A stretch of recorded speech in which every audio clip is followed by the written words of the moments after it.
First of all, a very warm welcome to this course focused on the European Transparency Directive. My name is Ebbe, and I'll be taking you through this course, and hopefully we'll come out on the other side with a broad understanding of the different concepts found in the Transparency Directive. The course is split into 10 separate segments covering 5 main topics. These topics are the following: home member state, the securities and exposure, horizontal aggregation, vertical aggregation, and thresholds and filings. Throughout the course, we'll run through each topic, discussing them in detail via these 10 separate segments. Each segment will contain videos, notes, summaries, and links to additional information. However, before we get cracking, let me give you a quick introduction to each of these 5 topics so we have an idea what awaits us. We start with the home member state. Now, this phrase simply refers to a particular country or state, if you want, which is a member of the European Union. The word home is used in distinction to host in describing the country and the corresponding regulatory body that govern the disclosure obligation for a given security. Any Transparency Directive related disclosure will be made to the relevant competent authority of the particular member state. In this course, we'll discuss how to determine the home member state for a particular disclosable security.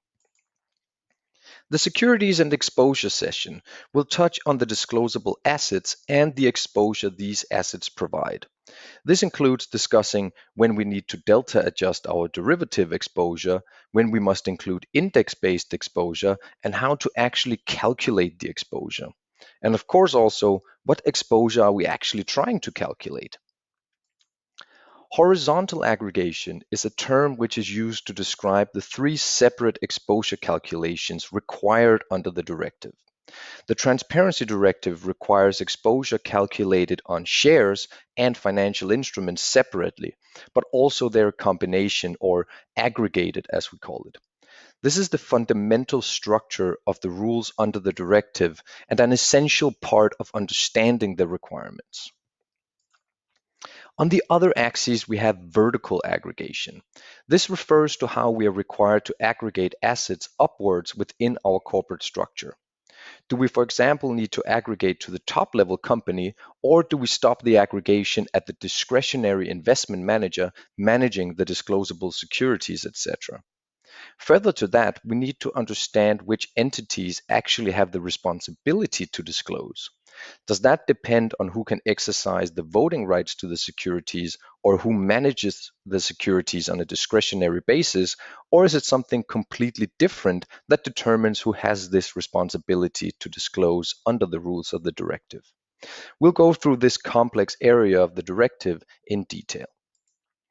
Lastly, we have the thresholds and filings, where we'll talk about both the thresholds, of course, but also how to actually file disclosures and the documentation required to be filed. Throughout the course, we'll also touch on a concept which is called gold plating. This leads into talking about the difference between a directive and a regulation, because a directive does leave room for local interpretation of the rules, whereas a regulation doesn't. This means that each member state have the ability to amend the rules dictated in the directive, or even apply supplemental rules on top of the ones in the Transparency Directive. These amendments or supplementing rules are referred to as gold-plated rules. We'll encounter this concept in most of the sections that we go through and discuss the gold-plated requirements we see in each specific area. And with that, this will be the course covering the Transparency Directive.